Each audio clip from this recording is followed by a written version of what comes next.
Compassion is a deep emotional response where one recognizes the suffering of others and feels a strong desire to elevate that suffering.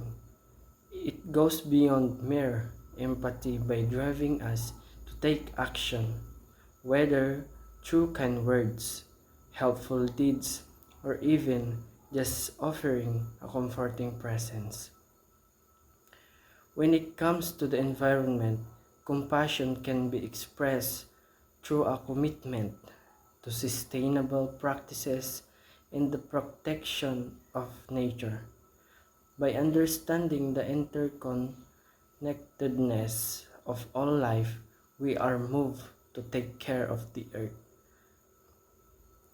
Knowing that health of the environment directly impacts the well-being of current and future generations.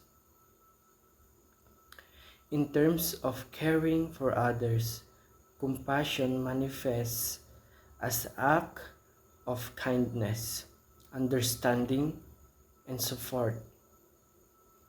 It's about being present for people in need, offering help without judgment, and creating a safe space where they can express themselves. Communal discernment plays a vital role of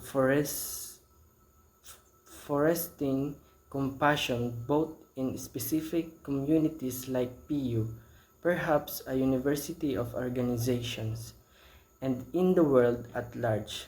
It involves coming together as a group of reflect on shared values, assess the needs of the community, and make decisions that prioritize the common good.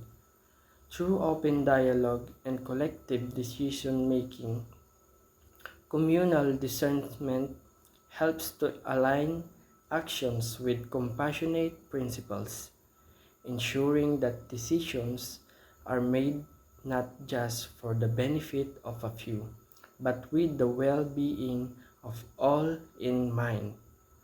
By engaging in communal discernment, PU and the broader world can cultivate environments where compassion is the foundation of all interactions, policies, and practices.